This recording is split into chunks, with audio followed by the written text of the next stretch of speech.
What does the lion say? Good morning. Good morning. Yeah. Ooh, Luciferian. That's a good one. But you didn't capitalize that one, so I can't use it. Darn it. He's broken the sacred oath and he didn't capitalize the word, so I can't write it down. What are we gonna do? Let's see here. We got this. Yeah. Good morning.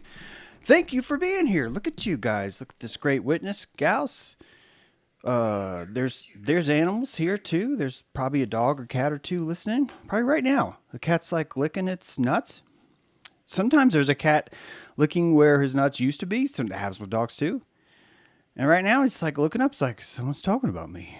And he looks up at the screen. And he sees me. Hey, buddy. Good boy. You're a good boy. You are a good boy. This just in. This just in from the Canine News Network. You are a good boy. You're a good boy. You are such a good boy. I just had to get that out.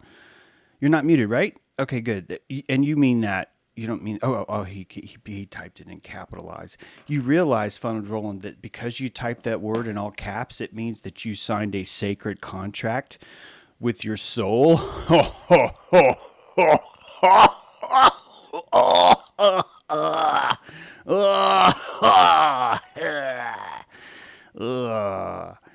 Lucy Fee Ryan. Do you realize that Luciferian has the word iron in it? Right in the middle of Luciferian is the word iron. Iron Lucy. Rian. Yeah, whatever that means. So we got look at sorry. Look at all these words. Look at all these words. Words. Here's the words. We're gonna define these words. And that's what we're gonna do. So in order for me to do this, right, 666, that's technically all capitals. I'm not gonna define moist to Puma. How dare you? Moist. You know, I actually never had a problem with the word moist. Remember how it was like hip to be like, oh, I hate the word moist. Don't say the word moist. It's like chalkboard. It's like fingernails on a chalkboard. Don't say the word moist. Do you remember that? Does anyone remember that? Because that was a thing for a while. And the whole time I'm like, what's wrong with moist? Moist cake. I think of cake. I think of a moist German chocolate cake. Why is that a problem? Step up, right? Tell me who has a problem with this. So you guys would have told me now if I was actually muted, right? Because the fact that she said I'm not muted made me think maybe because it was all capitals that maybe it was like a secret thing. But anyway, so yeah, moisture. Yeah, you're moist. Really, what does moisture mean? But just, hey man, you're moist. And hey, I spent most of my life learning to make half of you moist. Just saying. It's interesting, isn't it? That the electrical conduit difference between man and woman, right? The goal of man is to make woman moist. You know what I mean, as far as when it comes to courting, right? I'm not saying that's their entire goal, although, seriously, if you had to pick a goal in life, if that goal in life was to make half the population moist, there is nothing wrong with that goal. There really isn't. But it's interesting that half the population, in order to live the illusion of everlasting life, and I don't mean the illusion, not illusion, the illusion of everlasting life. I should put illusion in here. Damn it. I'm gonna put hallucination in here. Hallucinian.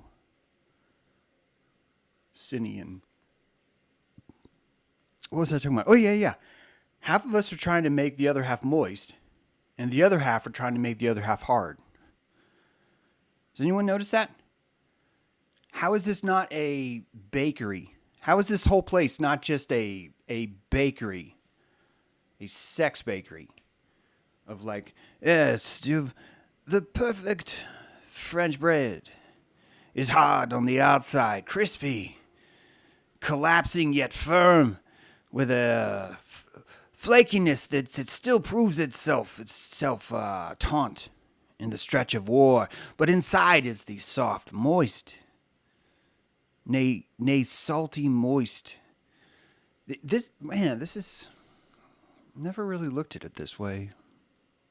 Moist and hard. Moist and hard. Moist and hard. Let's see. Moist and hard. That's what we are. Everyone's gonna get moist and hard. Okay, so we should probably get to defining these terms. I'm going to get started. If you guys have more, I'm going to ask you to type them in all caps. Also, I'm going to ask if one of you guys doesn't mind. Okay, Benny Riley is typing in all caps. Hi, everybody. Thanks for being here. Someone beat Benny Riley behind. I'm just kidding. We're making a joke, Benny, about the all capital words there. But yeah. Flow state. There's a good one. Flow state. Sometimes I'm only in Flow County, and sometimes I make it all the way to Flow State. Oh, I'm going to ask if, please, Mered Moth, because of the way I'm set up today to do these words with my little chalkboard here, if you see any words on Rockfin, can you bring them over and put them in here? So I if you find it worthy. Okay, Hugh wants me to define haha. Guys, I don't know how else to say this. If you're going to type it in all capitals, it means you want me to define the word. Okay, it's going to really slow us down. All right. So remember, just try and remember. You know I'm kidding, right? Okay, I'm going to tip this up a little bit. How y'all's doing? Thanks for being here. Thanks for being here on James Drew Live. It's really good to see you guys. This is my 400th episode. Can you believe that? 400 live streams today. It's actually been more. Some of them I don't count. If I think it really stinks, it doesn't count. So yeah, 400. That's a big one. Oh man, that's a good one. Side boob. Oh geez, that's a good one. Okay, we're gonna have to do these in a speed round if these good ones keep coming up. Oh God, side boob is so great. Moist and hard. Moist and hard. I would say that the entire birth of side boob came in a premonition of how to make someone hard. Compassionate. Oh, that's a good one too. Okay. Instead of writing these down, I should probably just say them, but I'll miss them, so it's probably better this way. And it builds up a little bit of suspense, right? Suspensors. Building up suspensors, right? Light oscillating Okay, Benny Riley has just gone way off the ranch here. Someone needs to do something about Benny Riley. I'm just kidding. Okay, we will get started. We will get started right after I drink some water. Lightning round. 4 seconds on the clock, please. Ding. I'd like to begin this round. What are the words, though? Legion James, here are the words that I'm going to be defining. Unless you guys add more. These came from the audience. I added a few. And the only reason why I'm doing this today, frankly, I never would have thought to have done this. I'm only doing this today because so many people say the same thing, which is, oh, that's a great one, Linda. Linda said permeable. Permeable or permeable? Permeable. Permeable. I'm just going to say that because I'll know what you mean by that.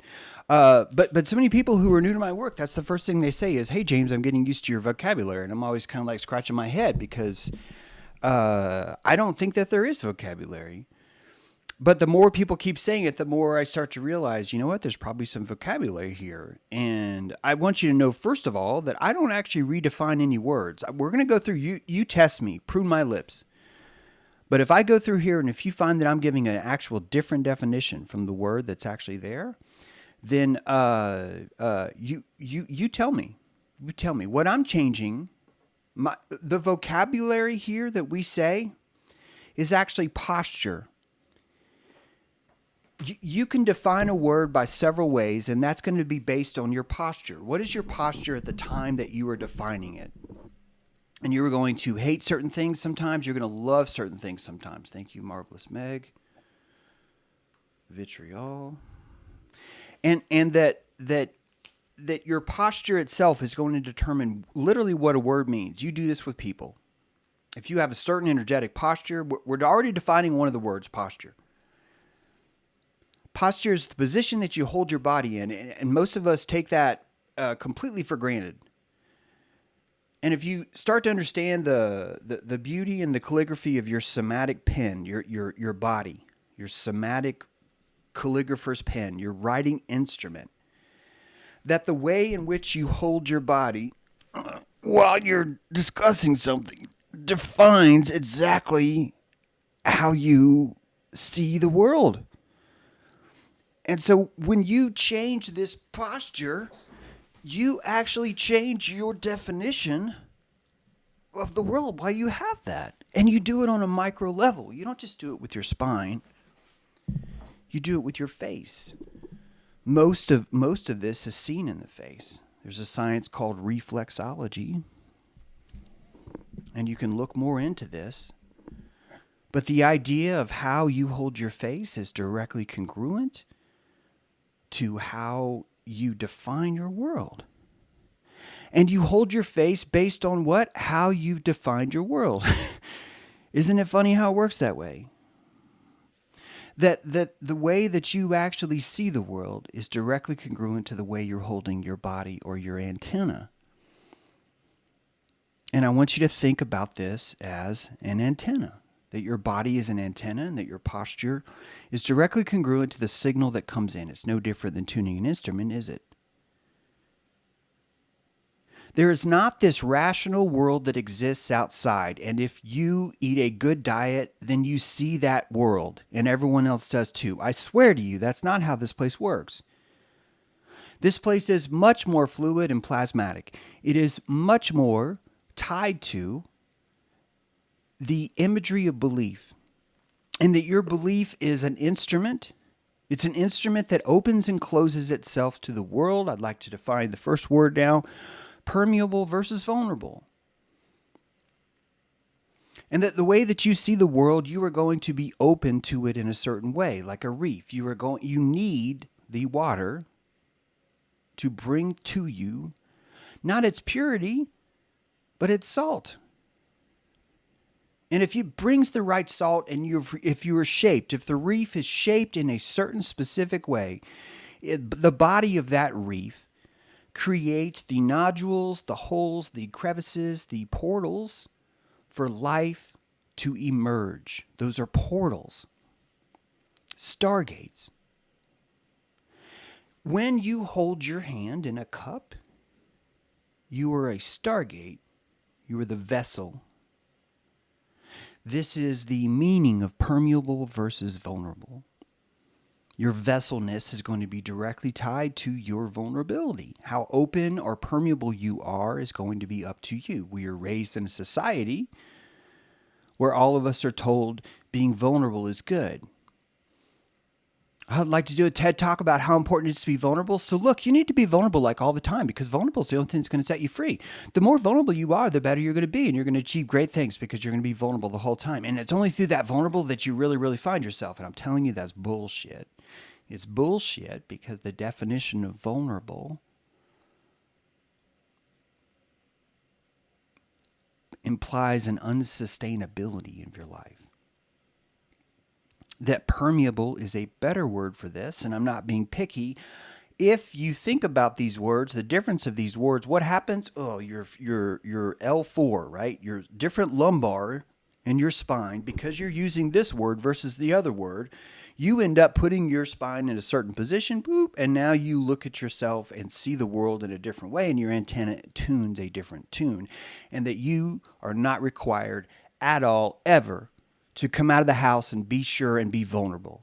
That is not exactly at all even close to how this place works. In fact, if you look at nature, you will find the exact opposite.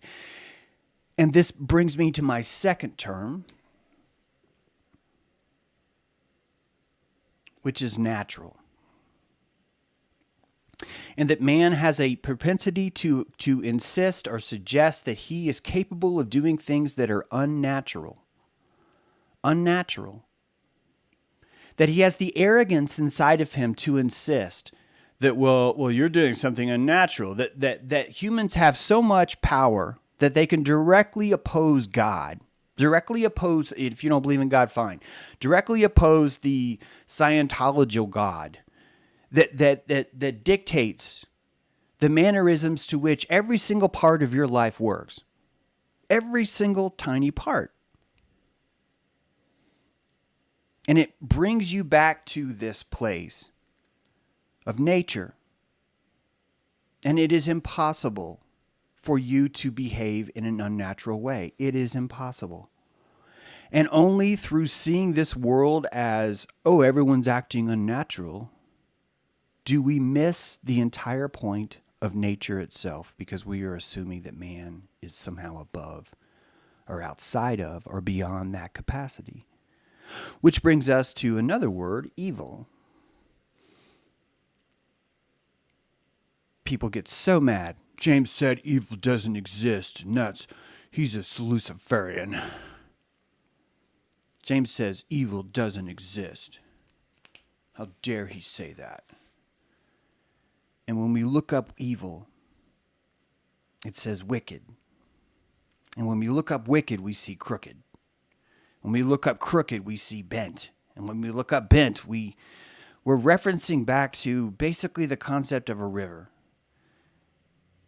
And every single example of what wicked could mean is going to point to either the way a tree grows its branches, or the way a river turns, or the way a capillary is burst forth from the edge of the artery. That this tributary system that we have is somehow the only definition we have for wicked. And it turns out that tributary system is literally how we breathe. How we pass iron from our blood to our skin. And that this entire time we've had this concept that's given us life, but somehow we decided the word evil is built on that definition. So then you try and look further, like, okay, well, if evil doesn't mean wicked, what does it mean? And you start to find these really, really stupid ideas. One of them says, I'm looking it up right now. Define evil. I'm asking Google to define evil.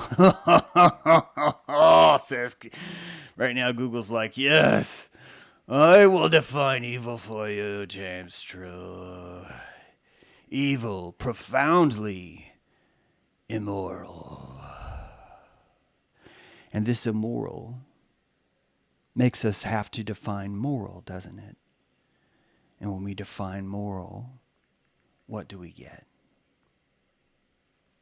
Concerned with the principles of right and wrong behavior, the goodness or badness of human behavior. Proper conduct. And it comes back to conduct. Which means that what evil is a definition of how people define what they think should be bad behavior. So the entire definition of evil has this Hollywood connotation and this is in here too. There's another definition which implies that evil is of or about the satanic force. I swear that's in the dictionary somewhere.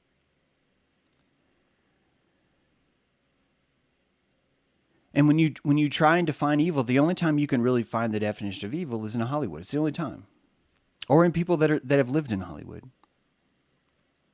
And what is politics? But the insistence that there's evil in the world. What are movies? The insistence of evil in the world, right? Any kind of soapbox is going to have this idea that there's evil in the world and that we can find the evil if you give money, or if you send this, or if you dedicate this, or if you give me your child. And that the moment that you start to embark on this evil, the word moral suddenly becomes defined by anyone who is thanked for their service. That's the definition. That's the entire definition of moral. Is if someone thanks you for your service, you've done something moral. If someone does not thank you for your service, you have not. Which means morality is based on pleasure. It's based on pleasure and nicety. It's based on manners. It is. It's the societal manners that define what morality is, which means morality is what? Manners. That's why the word custom is built into the definition. There is a rumor that there's a supernatural evil force that was born into this world that is purposely diabolical, and that's the only way it can sustain itself is by its diabolicality. And when you look up diabolical, when you start to look at evil, it means to destroy, one who's constantly destroying. And I'm telling you that the principle of evil itself could not be something that is sustainable, that it will tap itself out every time. But James, what about the elite? And we're going to get to the elite. It's literally on the list. The elite, it's on the list. Because the elite that we're going to talk about aren't actually the ones in charge. And that the people that we see, well, the diabolical evil, well, of course, Vlad the Impaler, James, that would easily be the most diabolical evil person I can think of. And all the dude had was a massive blood addiction. And did his power sustain? Well, yes, he lives in the royal family. And how much power does the royal family actually have? There's a difference between the elite and a thoroughbred slave. And most of us don't even know that. Some of us seem to think that Joe Biden has a lot of power when every second of Joe Biden's life is dictated by a schedule, by a regimen. And that regimen's not even defined by him. It's defined by the same people that put him in office. The most enslaved person on the planet is probably the President of the United States. Probably is. Has zero freedom at all. And the same argument holds true when you watch the Kentucky Derby. It would be like you were watching the Kentucky Derby and you're watching those horses and you were to say, wow, look how wild and free those horses are. My God, this must be the most wild, freest horse I've ever seen. Why? Because it's on TV and look how fast he's running. And because he runs so fast, it must mean that he is free and wild. And he's not. That horse gets his butthole shaved. Does. For pictures. Gets his tail braided. Gets his hooves waxed. Right? So this idea of elite isn't necessarily what we think it is. This idea of elite really should be separated between thoroughbred. And the elite are people we'd never see. We wouldn't know them. When I say we, I'm talking about the normal society that we're on the cusp of right now, that you and I are just barely hanging on. We only hang here so we can find each other. We're seagulls on the edge, right? We've stuck our beaks through the void, right? We've seen things. We can't go back to that. You know that. All right. I'll make sure you guys are still. Okay. Prana. James defined prana. Prana is simply a way of I would call prana the energy of will. Life force. But the reason why I don't like to call it life, you can call it life. It's not that I don't like it, but it's more of the energy of will, because your entire life is will. Your entire life force is this expression. The zygote, the lowest common denominator when you were born, the very, very first time that the apple was exchanged in the garden of your zygote, in that very first cell, you exhibited a word, ego eimi, the Greek word for I am. And the zygote, the very first thing it did is said, I am. And the very first thing it did was copy itself. It transcribed itself. And why did it transcribe itself? So it could perform mitosis. And it split. And why did it transcribe itself? Because it repeated who it was. It uttered itself. It's the RNA transcription, is the uttering of self. What is the uttering of self? Ego eimi. I am, I mean. I am. Greek for I am. Ego is good. Ego is your heart. Ego is your living energy. Ego is your very first cell. Your very first cell decided, I exist. I transcribe myself. Literally every single time you copy yourself, all of your cells are running through the mantra, a literal spell, a vibrational spell happening inside of all of your cells that says, I am. And that is ego. And so I've not redefined the word ego, have I? I've changed your posture about the word ego. I'm not saying, oh, this word means something different. No, I'm saying your posture needs to be different when you approach this word, because most of us will see, oh, well, the world would be better if people would just drop their ego, and that literally the opposite of true. If more people were to embrace their ego, we would not see these kinds of eugenics programs. Advanced thought, ding, we'd actually see them, but they'd be like these weird challenges where duels are brought back in and like massive people are consensually choosing to kill each other, which is already happening now, which is a part of why this world's perfect. But most of us are not ready to accept that the world is perfect. We like to look at it as broken, which is why I've had to put this into a sidebar that will end at the bell. Ding! So that would define ego. And the reason why prana, life force, is important is I need you to remember that no matter what you're doing, no matter how you're doing it, no matter where you're doing it, your posture is generating prana all the time. How you hold your posture is generating the prana of how you feel about yourself, how you feel about others in the room. So prana is not just life force. Prana is the will of your posture. That's really what it is. And if you don't start saying that word, you'll never see it. And if you don't have that word in your vocabulary, you'll never be able to tune it. The most important thing you can do in this world is name something. It's the first thing you learned as a child. You knew it naturally. You would pick up a stick and you would say, this is my gun.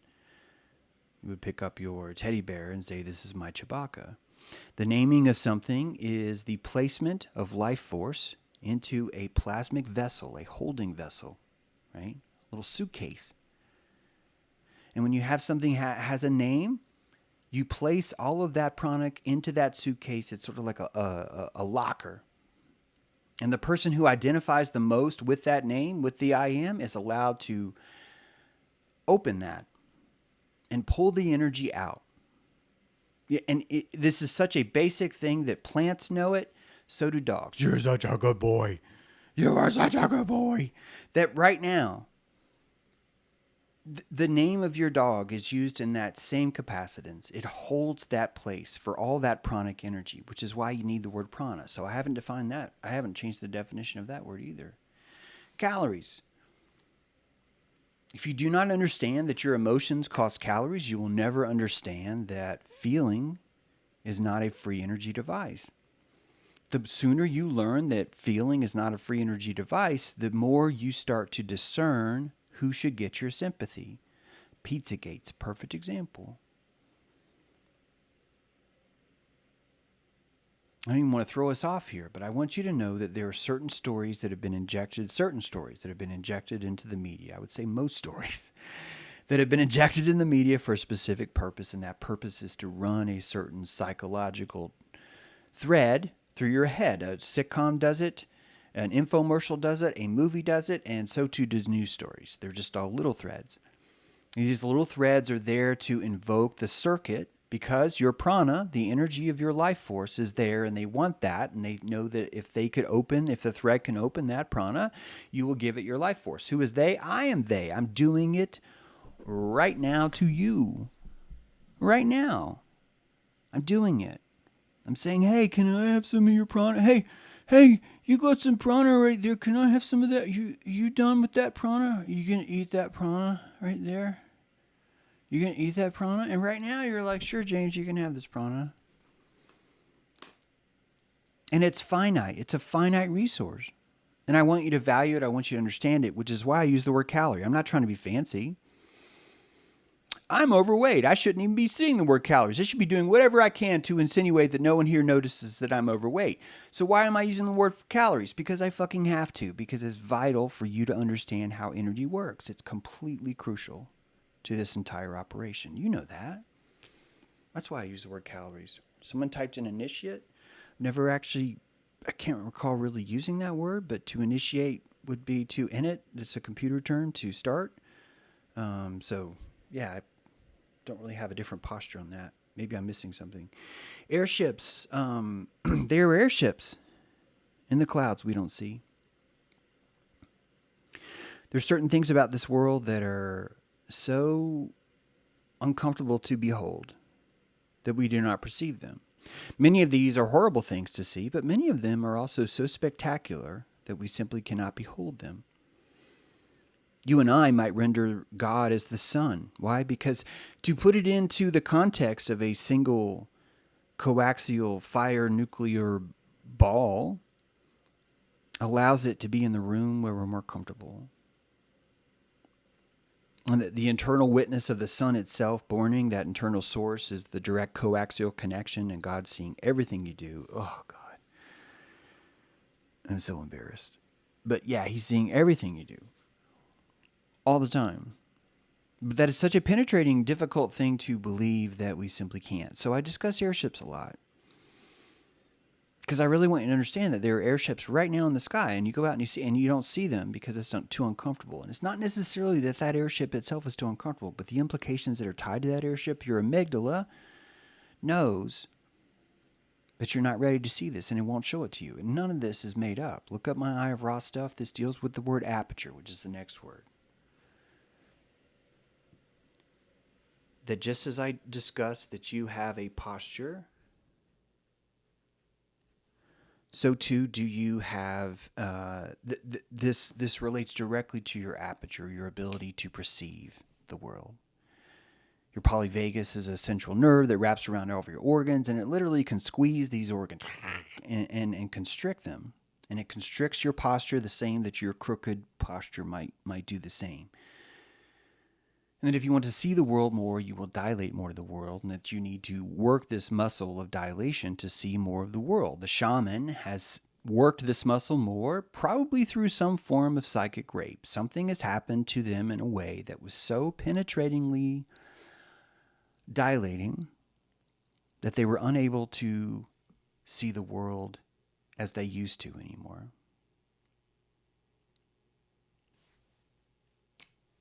Render is a good one. Am I still online? Something weird just happened. Render is a great word.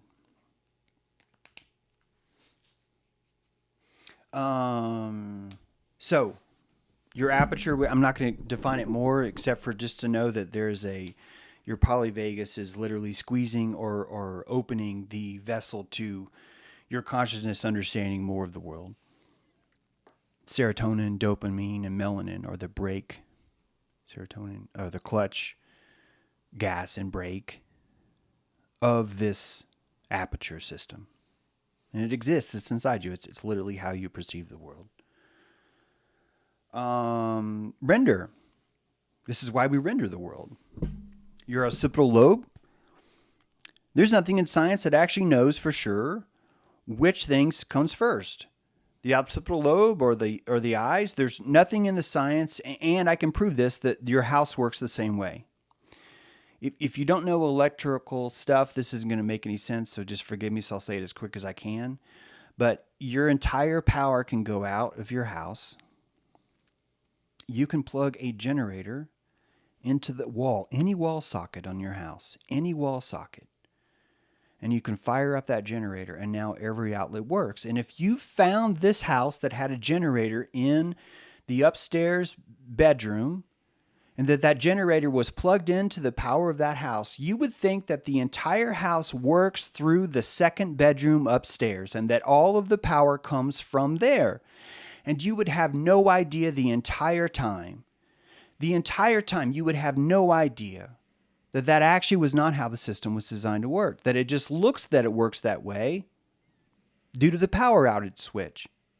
And that you would trace all those lines and you would still be convinced it would work. And every experiment you did would fucking prove that all the power comes from the second bedroom upstairs, because that's where the generator's plugged into the wall. And because that's where it's plugged in and all the other houses are connected, it would work. And you can move that generator anywhere. But we can't move consciousness anywhere. You and I don't have the ability to do that. So we can never test what I'm telling you is the truth.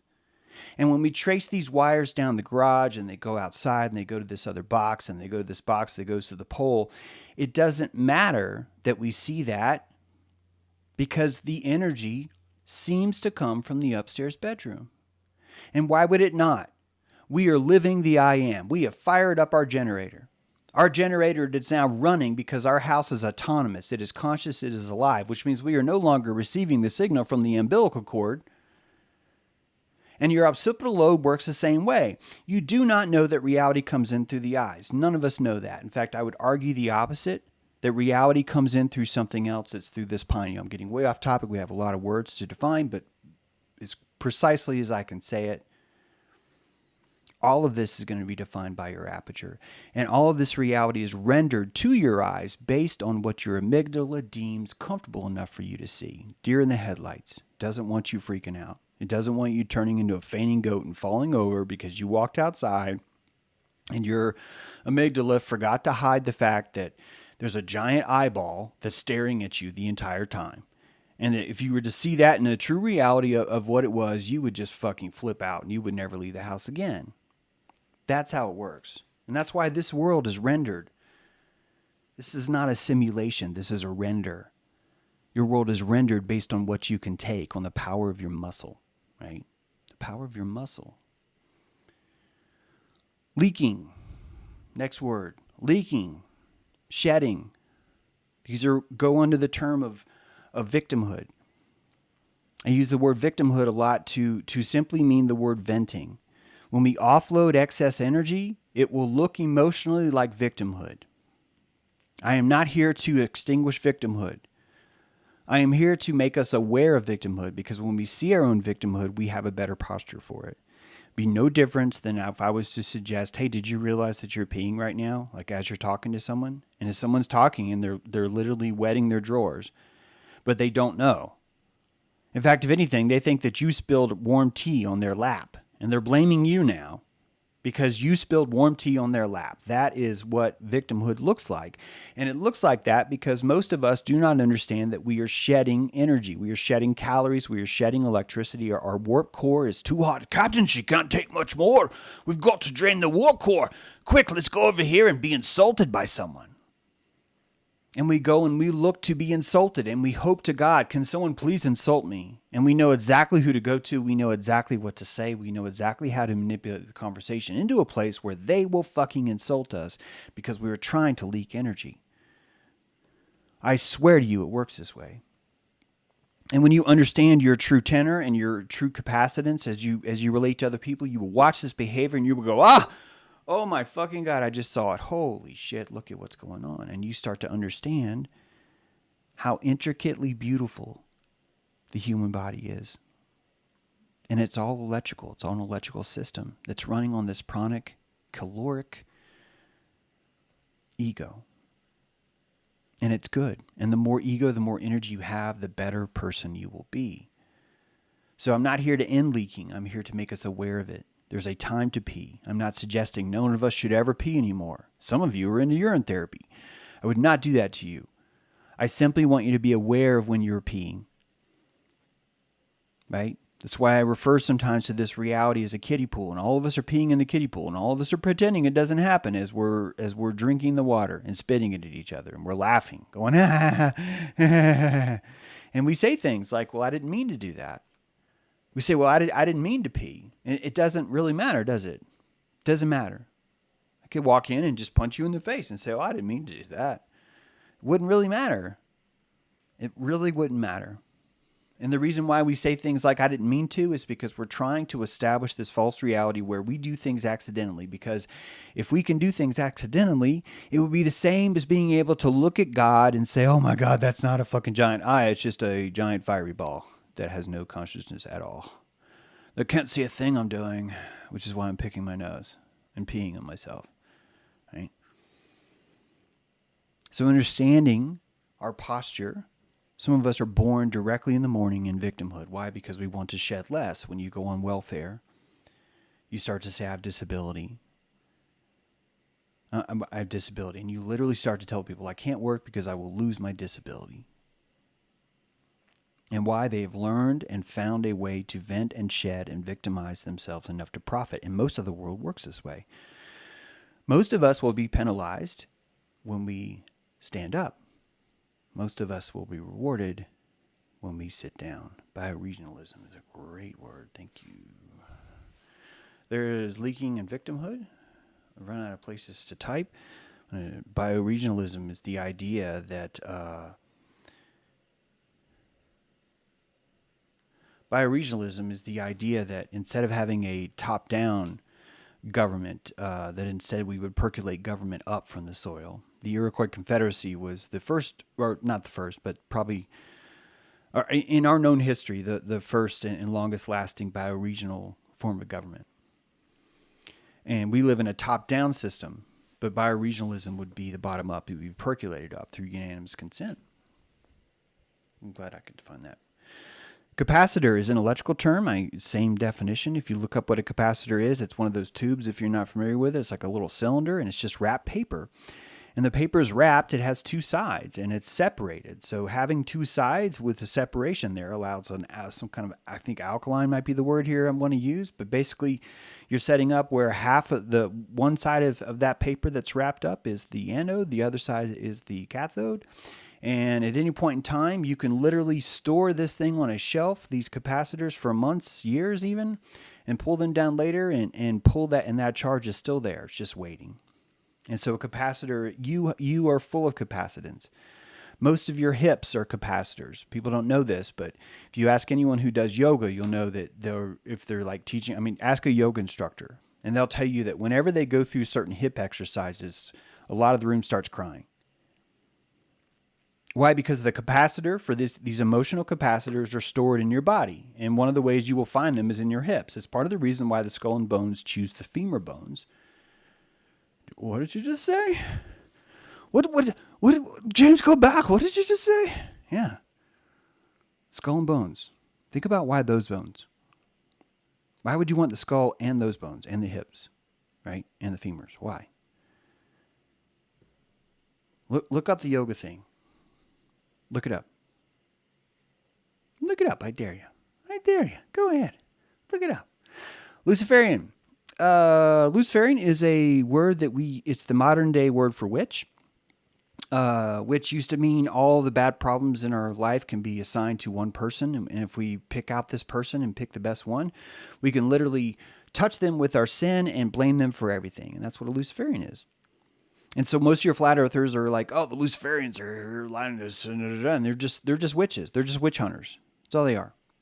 It's just the witch hunters. Anytime you see someone say Luciferian agenda, they're talking about witches. They're like, let's find a witch and burn it. This is at the heart of Zionism. So what is a Luciferian? The one who attracts the torches. Who attracts the torches? The monster, of course. And what does it take to be a monster? Not much. Literally, a scapegoat is a monster. A literal goat can be chosen as a monster. That scapegoat, the definition of the scapegoat, is literally the only way Lucifer himself, Jesus himself, transmutes himself. Alchemizes what everyone is doing to him. The village came to burn. The village of Rome, the Sadducees and the Pharisees said, Jesus is a Luciferian. I swear to God, that's what it was. The Sadducees and the Pharisees were insisting that Jesus was a Luciferian and we had to kill him. And so they did. And it made everyone feel better. Now, you might think, oh, that's a sad story. It's not. Why is it not? Because it's the alchemical, symbolical representation of this life, of this world. And when you can embrace the term Luciferian as your own, you have come through the fire. You've been reborn. You have been in the coffin. You've come out the other side. And you've understood that there's a different posture that's required in this world and that you're not going to be able to get by insisting that we can pick one of us to be our scapegoat and push them off a cliff. And right now, we can't call them witches anymore because it doesn't hold the same kind of thing, so we call them Luciferian. So that's what Luciferian is. 666, that's a capacitor. The number, someone asked me to define 666, that's the capacitor. That's the number of carbon. You are carbon-based life form. The fact that most people or truthers have declared to hate the word 666 is because they hate the ego. They hate the self. So it would be natural for them to hate the word 666. You can tap into the power of 666 by not hating it. You can be McDonald's and look at your ticket and it says, oh, your order number 666. And instead of freaking out, you can feel like you just won the lottery. You can feel like, wow, I'm the full representative of man. Holy shit, well, I'm at McDonald's, right? It doesn't matter because you still found that magic there. And as everyone else sees 666 and they're like, oh my God, who has 666? They're looking at you. They're literally filling your capacitor. They're like, how can you hold that much energy? Look how proud he holds that 666. That's why that number is so important. That's why it has to be hated. The fact that the same people that want to push innocent people off the cliff and call them Luciferian are hating the number 666 are the same people that are hating the ego, they're hating their body, they're hating themselves. Hallucination. Everything that is talked about in psychology today refers to things that are hallucinations, and that's actually not the definition of hallucination. The definition of hallucination is to have a random stream of impulses that have no meaning whatsoever. But when we look at psychiatric patients that have, quote, hallucinations, they're having lucid visions of reality that you and I do not see. It doesn't fit the definition of hallucination. Hallucination would be goat changed to phone, changed to chest piece, changed to light socket, changed to light bulb, changed to guitar strap, changed to blah, blah, blah, piece of soap, blah, blah, blah, blah, blah. No, we're having people that are like, well, I saw a saucer. I saw a Sasquatch. I saw a shadow figure that told me to drive to Oregon, and if I went to a park and asked for a guy named Reggie, I could literally get meth. And guess what? He goes to a park he's never been to, goes there, asks for a guy named Reggie, and Reggie has meth. That's not a hallucination. That's reality, and it goes back to the aperture. So whoever asked me to find that, thank you. Flow state. Flow state is when you become a verb. You cease to be a noun and you become a verb. When you're in a state of verb, you have no noun. You have no identity. You are action. You are pure action. So you do have an identity, but you identify with the action itself. Most of your time in flow state, there is no time. It sucks. It sucks because it goes so fast. If you're living your life correctly, if you are approaching your somatic airship, if you are a budding butterfly that's building a cocoon that will turn into an airship, and you will do this through finding flow state, through watching when you vent, through having the best posture for understanding evil, capacitor, Luciferian, 666, calories, prana, initiate airships, elite versus ego, aperture, nature, render, permeable, and all those things, you will literally become an airship, and levity will take you out of this kiddie pool. And that will only be found in flow state. As you find more flow state in your life, you are starting to begin this nuclear process. Just as the upstairs room suddenly plugged in a generator, and now the entire house is powered not by a power plant that's outside of itself, i.e. the mother, but is actually powered by the upstairs bedroom. Your flow state is that turbine starting up. Side boob, one of the most beautiful inventions in the world. See their conversation about moist and hard, the two fluxes of the universe, the alchemical process itself. What is anode and cathode but moist and hard, right? Compassionate. When you see me write this word, it looks like compassionate. And so you might think, oh, well, compassion is an adjective. It's describing the character of someone who's showing compassion. This is probably the only word I actually have changed the definition of because I need it to be a verb, compassionate. So I haven't actually changed the definition, but I've added the verbal meaning to it. And I'm telling you that most of the time you need to think about compassionate as a verb. It is an action. Compassion is not consent. You are not compassionating someone in order to approve of their actions. You are compassionating someone in order to render a simulation of them inside your world, the exact same way you render your own world. You can do with anyone else in the world. Bing, there's a bonus credit. You can do this with anyone. And you compassionate someone only through having more electricity. Where do you get this electricity? I.e. by not leaking. The more electricity that you hold, the more you're capable of holding, the more you can spend to compassionate someone. When you can out-compassionate someone, you literally can see the future before they can. They will call you a seer. They will call you a weird specter. They will accuse you of things because they think that you know the future, which means that you are somehow underhandedly pulling the strings. I'm not kidding here. That is how powerful compassionating, the engine of compassionating is. You will outperform every opponent on the mat. When I say opponent, that's another definition that I changed the word of. This goes back to the idea that this world is a dojo. It's a training ground. We bow to our opponent. The opponent doesn't have to be a person. The opponent could literally be any instrument on the dojo floor that's giving you vitriol. This entire world's a dojo. It is full of instruments. Some of them are people. Some of those people are such an instrument, we call them tools, and that they are here to give you dojo. Dojo is your training ground where you learn to harbor, hold, harness, and invoke electricity, calories, or prana. So there's your dojo. All of these things happen through vitriol. The alchemical anagram of vitriol is Sorry, I want you guys to have it on the stream. Verit, it's like, it's Latin, and it's like these Latin. Let me see.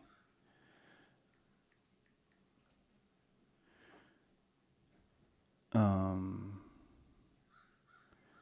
I didn't know that. It means small glass in Latin. Vitriolus means small glass, but it means basically to go into the, where is it? But it's to go into the mountains, to go deep in the mountains of the earth, and find and strike gold. But it's, here it is. Sorry about that. It is the word vitriol stands for visita, interiore, terre, rectificando, invenis, occultum, lapidum. I'm sure I've abused the pronunciation, but and I'm about to abuse the definitions to prove my lips. But visita, visit, interiore, the interior, terra, of the earth, right? Rectify, rectificando, rectify, invenis, occultum. So we lapidum. What does invenis mean? I'm going to let you guys look that up. Invenis. But that's vitriol. It's the oldest alchemical spell. The idea that the alchemists were trying to turn lead to gold is the symbol of you. You were led here to become gold. You were here to learn to hold the right posture to literally convert all of this lead into gold. You're an alchemical engine, and vitriol is the language that you use to get there. Let me see.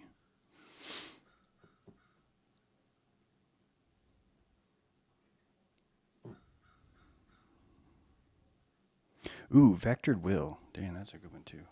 Okay, that's vectored will. Okay, so people get so mad when I say this term because they're like, "Why are you trying to be fancy?" But vectored will is really, really important. So in 3D space, when you do a raycast, first of all, you build your 3D model and then you put light in it. It's weird, but you don't actually see the world. You first have to build the world, then you put light in it. There, you'll only see where the light shines, right? And so you do a raycast. And so you take a light source, and from that light source, the raycast literally casts vectored angles from the origin point. And so the source has a light. And what happens is the math literally says, I'm a vectored angle. I'm a vectored will heading at 180 knots, right? Or heading 329er that you'd hear on TV, but it's a 360 degree directional. It's not just a simple 2D, right? And that vectored will leaving the light source is going and it's bouncing and it's hitting something in the world. And when it hits something, it changes the shade of that shape. It asks the object, hey, what color is this wall? And the object says, I'm green. And the light's like, oh, well, now you're a little bit lighter green. And it literally burns that green into the surface. And you render it on the wall in your Plato's cave. You render it there and you see it there. So this vectored will, it's vectored light. I'm just defining vectored right now. That's light that's on a vector. And it just means a direction. I mean, but you can't really say direction because it's a movable vector, a movable direction. It's an orientational movement. That's probably the best way. Now that's the word vector. So that's why I use the word vector. Because it's aimed in a certain direction. And once that leaves the light source, it kind of has its own built-in vectored direction to it. It's only going to be going in this one direction, okay? That's all it can do. Vectored will is the same concept, but instead of light, you're using will. And when you say vectored will, if you drop something and you're like, Scheißenthreisen, and you curse, you're vectoring all this will out of your mouth. And you know this because if you happen to be, if you curse and you're in front of someone that's important to you, you may apologize. Why are you apologizing? Why? It's just words. And the reason why you're apologizing is because that curse had a vectored will to it. And that vectored will was energy. And that energy was felt by people in the room, just like light casting. And just like light cannot get through certain doors, so too does your vectored will not able to permeate certain surfaces, right? If your vectored will is being expressed through your voice. then anywhere audibly would only perceive that vectored will. So vectored will is the placing of prana, of pranic energy, like a photon, inside a direction like a crossbow bolt and shooting it. And once you shoot that vectored will, it's left the gun, it's left you, and there's nothing you can do about it. That's why it's important to understand its vectored will. We're able to take our will and send it out. And even though it's outside of our body, it has the full force and power as if it was us, as if it was inside of us. So when we understand that there's vector will, we understand that you can leave your will in the room. You can output and vector that will in the room, and it will stay in the room for a while. It will linger, even though you've left, which is why it's such an important word to understand. Because now you understand that this pranic energy, this life force, these calories, that whatever word you want to use to describe this energy that we cannot see, that we can only perceive, is there regardless of if you're in the room. And when you understand that, you start to understand that your intentions kind of go out the window at this point, because you're simply a witness cannon. And everywhere you turn, you're outputting vectored will, and you can't even really help that. It's like you're always throwing up, but you get to pick who you're going to throw up on. If you can imagine that. I was in Pizza Hut once as a boy. I ate the spaghetti way too fast, and I threw it up. It landed right in the bowl. It looked really neat. It was just cut smaller. It was, it was like I performed some sort of Cuisinart thing. I thought it was more impressive than everyone else at the table. But it's kind of like that. Zetetic. Zetetic is a word that means of or pertaining to the senses, to see the world of or pertaining to the senses. I do not believe what NASA's told me about the world. I believe that Halton Arp has an interesting point at the 300 plus galaxies that he's found in his collection of peculiar galaxies that disprove redshift. I do believe that there are certain things about the sun and about reality and about us and about consciousness that because of our aperture, because of our limitations to see, we're simply not able to perceive them.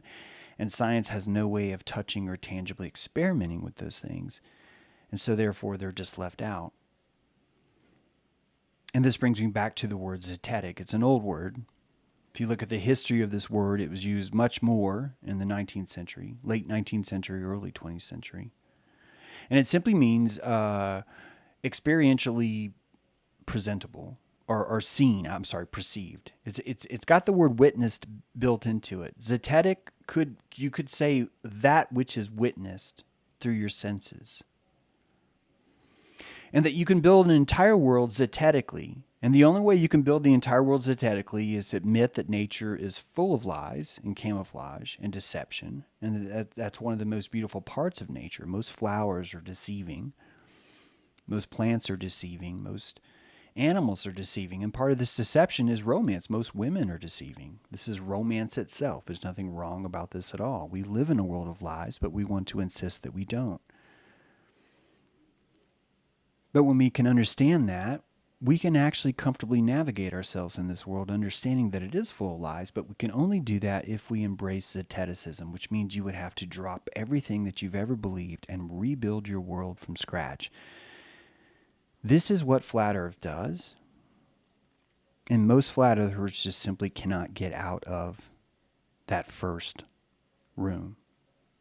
Why? Because they want an answer. They want an answer, so they download Dave's app, and they're like, now I have an answer. I've got an answer now because I paid 99 cents for this app. But they don't have an answer. And being a zetetic means embracing the fact that you're not going to have an answer.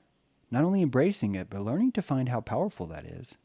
Learning to find how powerful it is to be in a room with someone that is nothing but the word mystery. It's terrifying in nature. Flash Gordon went up to the stump and was challenged by that other dude to stick his hand into the stump, and there was nothing inside but mystery. You and I, watching Flash Gordon, could see in the camera that there was some sort of deadly scorpion dude that was ready to to give him a lethal dose of poison.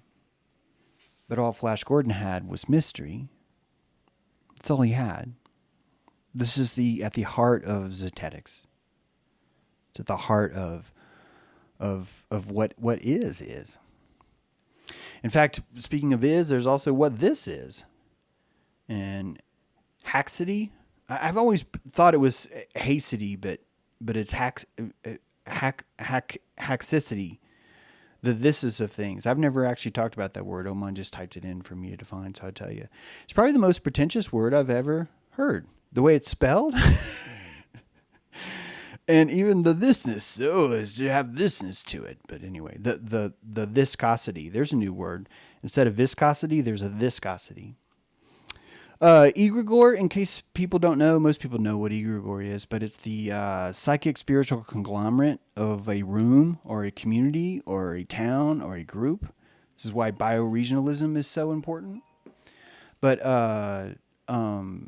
so the egregore is that collective spirit. It's sort of personified, and you can give it different characteristics, right? Like it has certain characteristics to itself. The egregore loves American Idol. The egregore loves two parties. The egregore loves sugar and salt, right? This is the egregoric way of just seeing that there's a living entity that exists outside of you and you contribute to. And all that energy that you shed into the system is actually feeding that egregore too. So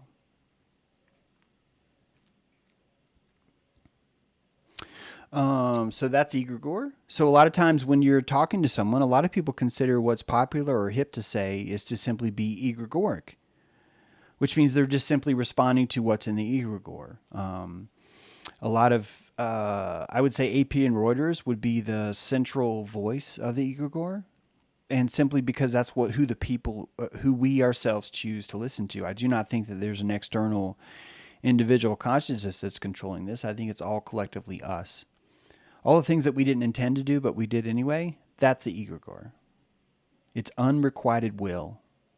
It's vectored will that you claim doesn't belong to you. And because you've claimed it doesn't belong to you, the egregore owns it, because someone has to own it. So you bequeath it. You give it away.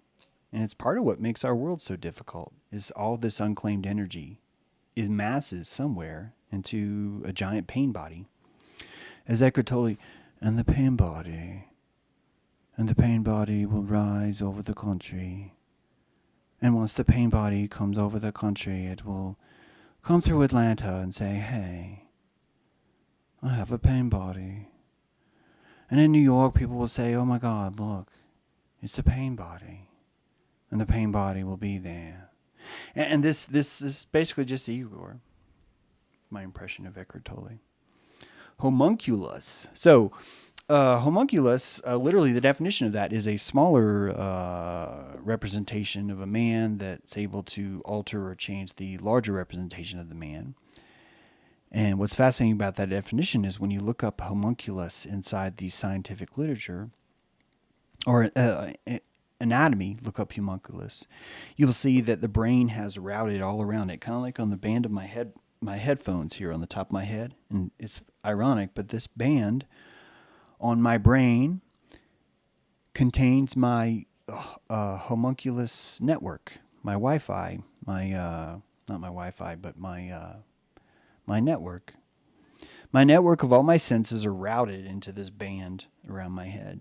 And in this band, they're processed in different places because it requires the electrical space to process it.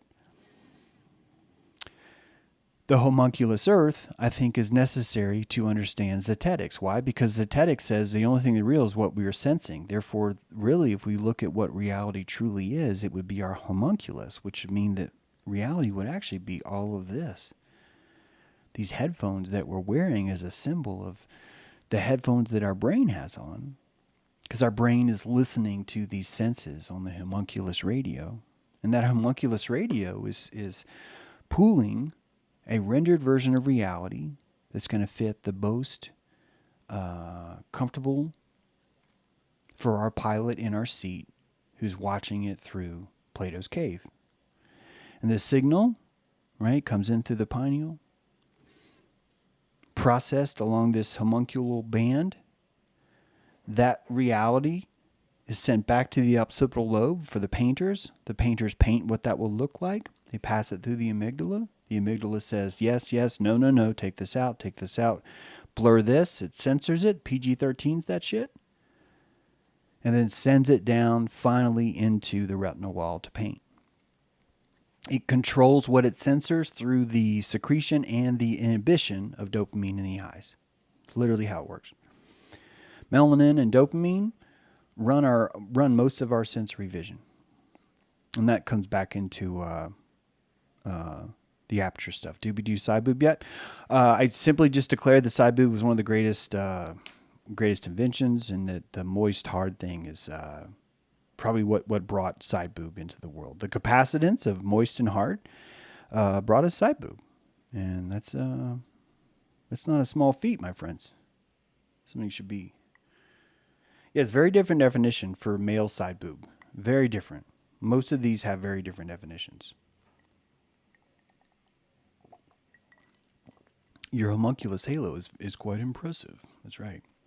Define Zionism. Great word, Legion. Thank you, but you didn't capitalize it. Oh, dang. I really wanted to define Zionism, but he didn't capitalize it. Man, that's too bad. I guess we'll end the show. All right, we'll see you guys later. We didn't capitalize Zionism, so I don't know what else to say, really. Mr. True's modus operandi, short circuit, he just jumps around from definition to definition, but never stays on one topic. Oh, I love it. MJ Lyman. Mr. True's MO, modus operandi. He just jumps around from definition to definition, but never stays on one topic. Obfuscate and confuse. Hilarious, because literally the name of the stream was the vocabulary of James True. So we literally stayed on topic the entire time, and we wrote down all these words that you guys gave me, and I defined each one. So I think that's great. All right, we got Zion, almost B. Man, that was too bad. His MO is trying to harness mystery. All right, so I'd rather define Zionism. What shape is the earth, James? MJ Lyman, I think that the shape of the earth is the shape of your body. I think the shape of the earth moves with your body. I think that your cells define, your cells render this world. They give it a horizon. They give it a sun and a moon. Every truth that's there is in the room. It has to be there. And so personally, I think that you are one cell inside your body, and that cell is capable of rendering this entire reality in and of itself. And that cell renders itself as a shape, and that shape is as above, so below. And so you are the rendered manifestation of a single cell inside a much larger organism. But James, if that much larger organism was to look at you, at your cell under a microscope, what would they see? And they would see a cell. They would see what you see when you take a cell and look in a microscope, and you would say, oh my God, look at this vast world. What is that, mitochondria? Holy shit. What is this? RNA transcription? What is this, a nucleus? What are all these things floating around? Things are coming in, things are leaving. All of the particles and bits of things that are entering the cells, right? They pass through, they permeate through the cell walls. Those are just memories. That you're watching cells share memories. And when that cell spits out stuff and other cells embrace it, it's the same as you taking an idea I gave you and taking it into your cell. And so if you were above and you were looking at the very cell who is you, if you could actually see that, you personally would render it as a cell in a microscope. Why? Because that is your context for that. We see the world exactly in a true state that it is. We're simply rendered from a position, and there's no way to see the world without a position. This world is unfathomable without a position. See, we have this false sense that the reality is external. And when you think about notions that, well, what is the shape of the world looks like the shape of the universe is a giant eye. And if you think about how beautiful that is, which is interesting, well, what is it looking at? Because the eye would be looking out. It's like looking up. This vision of saying it's an entire eye doesn't actually make sense. What makes sense is that each cell is rendering its own universe. And when you look in a microscope, you see that universe at work. You see that living cell literally screaming, I am, I am, I am, I am, I am, I am, over and over and over again as it transcribes itself. And so when God looks at you, he sees your cell saying, I am, I am, I am, I am, I am. And you know what he's saying? He's saying, good. Good. You're a good boy. You're a good cell. You are such a good cell. Right? So that's what I think. That's me personally. Have I ever seen that? No. However, zetetically, the reason why I think it's true is because I can see what cells look like. And I know that the truth is in the room. I don't think that this world would be possible if the truth was not in the room. When you start to build your own cosmology, I want you to imagine that, does your cosmology have a zipper? Does it have a seam? What does that mean? Is there a belly button to your cosmology? The belly button giving you a clue where it came from, right? Because in my opinion, if we were to suggest that the world itself would not have its seam or its belly button, then that means I don't actually see the entire world.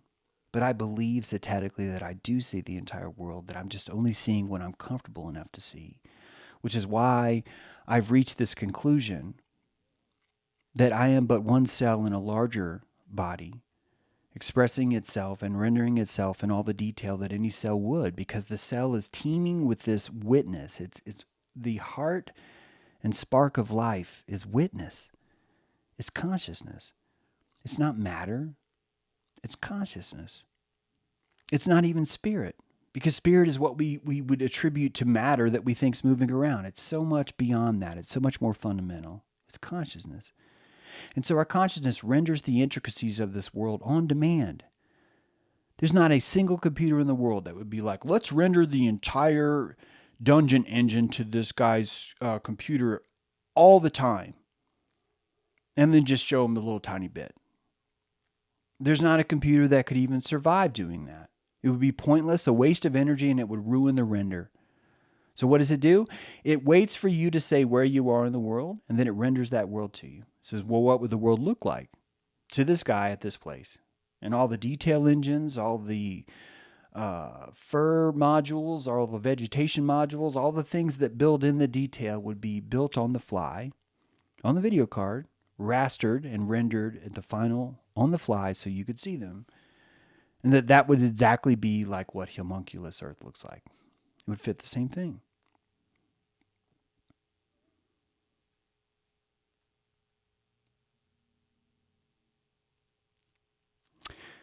So no one's typed Zion. Yes, thank you, Linda. Thank you, Linda. Zionism.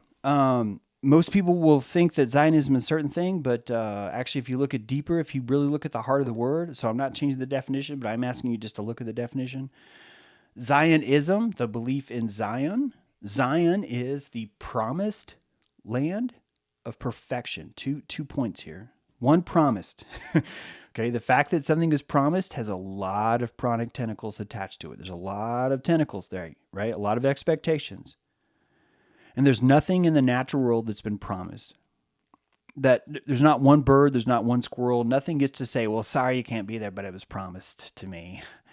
It was promised to me in a decree by Lord Byron, who said that I get to stay here, so you have to leave. And no, that doesn't work. And when you have this concept of promise, you're entering into very, very, very, very, very dangerous territory, because now you have righteousness, you have the ability for that promise not to be fulfilled. And when you live under the idea that something was promised you and it was not fulfilled, you have a vengeance that's allowed to equip and allow you to do things. So the love of Zion is the love that A, something was promised and you get to go claim it, and B, things will be better once you do. Those are the two tenets of Zionism. Things will be better once we take what was promised to us. Things will be better once we take something that was promised to us. And both of these leave the moment. Both of them take you away from your true self, and you enter into a state of vengeance and of retribution because you feel that you've been promised something. It has nothing to do with anything else. This is why most Christians, most Zionism is Christianity. And the Christians now that we see that say they're Christians, most of them are Zionists. And they're saying that by saying, you're going to go to hell. I'm going to go to heaven. You're going to go to hell. Or if you don't squirt inside a woman, you're going to go to hell. And all the other shit that comes with that, right? The calling out, the burning of witches. What is that? That's Zion. That's Zionism. It's like, look, we can, things will be better because this land was promised to us. We have to cleanse it of witches. Literally every crusade happened the same thing, happened the same way.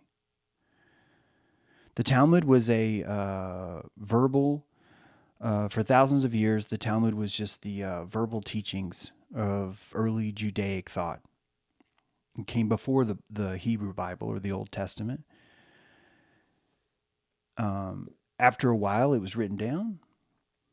And now people think the Talmud is a book. And it is. It's a collection of books. But really what it is people finally started to write down what they have. A lot of people like to say, well, the Jews are evil because I saw this video where they're talking like a lot of shit. And it's like, yeah, you're looking at the most honest people around when it comes to just showing their true self. And I think there's a beautiful treat. I think if more Christians do that, we'd have a much better understanding of why we're in the kiddie pool that we have, because we have this notion that we are better or that there's a promised thing. All these things come from that. And so the Christians need the Jews more than the Jews need the Christians. If the Christians weren't there trying to defend the poor, what they call the Zionists, which actually are not, if they weren't there to try and defend Israel, they wouldn't be able to do all the evil shit they're doing in other places. You see, it's only through that allows that kind of scapegoatism to exist. So when you really start to understand what the problem is, you understand the problem is not the Jews. The problem has always been the Christians who don't know that they're actually practicing Zionism, which means they're not actually Christians, are they? They're Zionists. And that's why in New York every year, 10,000 rabbis show up to protest Zionism. And no one tells you that. No one tells you that in the truth movement. Not a single person. Define demiurge. Demiurge is just someone who's looking for an excuse to blame their problems on. Oh, the demiurge. It's like retrograde. Demiurge is retrograde for Gnostics. It's like saying, oh, Mercury's retrograde. It gives you this beautiful excuse, this all-powerful being that's there to take all the problems away. It's scapegoatism. That's all. Great word, though. Open source the egregores. They are open source. But yeah, totally. Open source the egregores.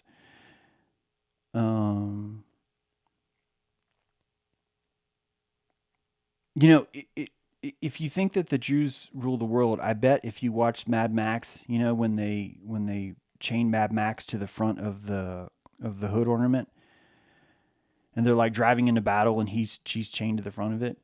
It's kind of like saying that Mad Max ruled that world. And I know this is really hard to see because you put so much energy into having this protocols of Zion or the elders or you've got this beautiful image of this perfect scapegoat. And what am I doing? I'm ruining for you. Which is kind of why I have to define these words, right?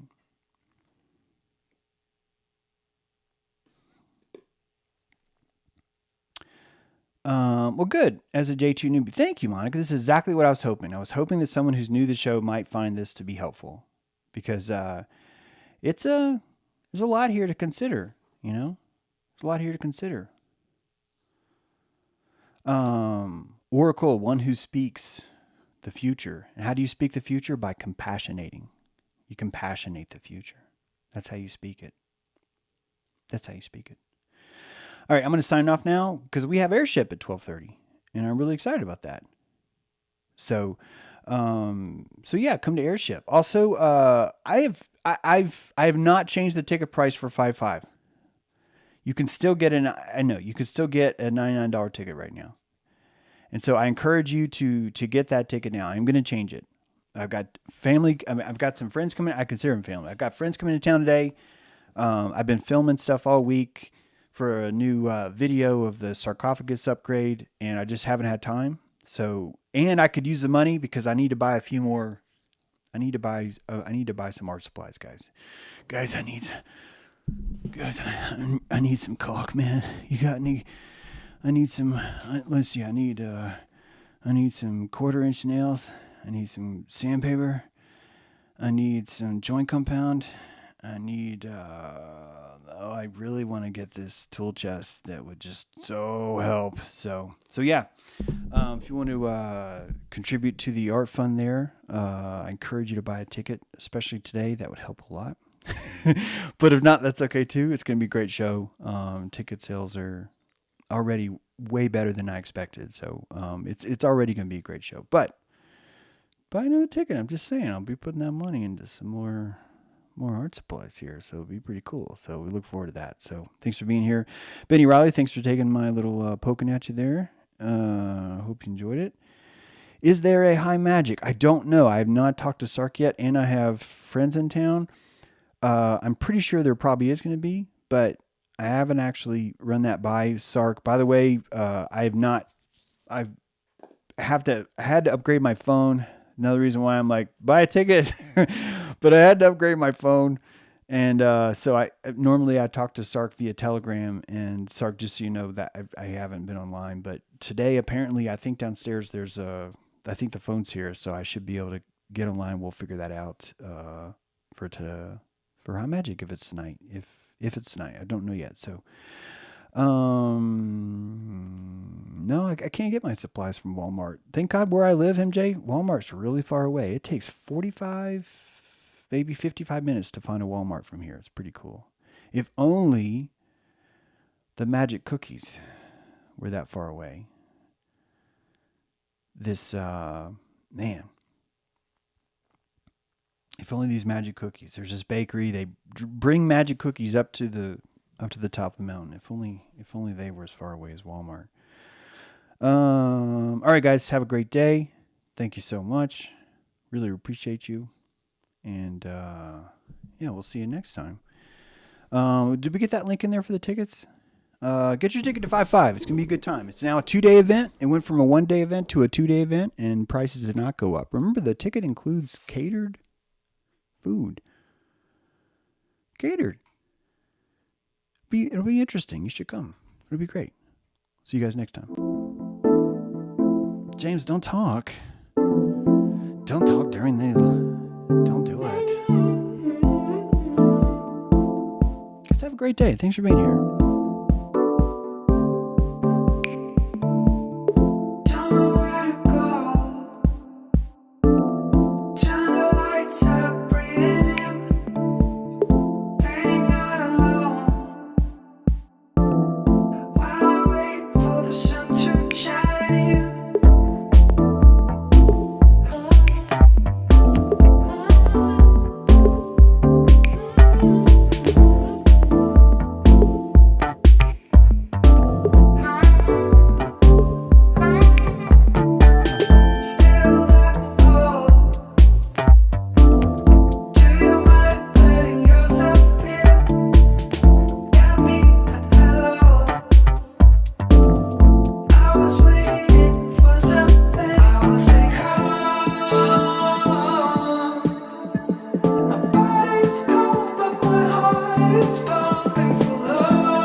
Legion James.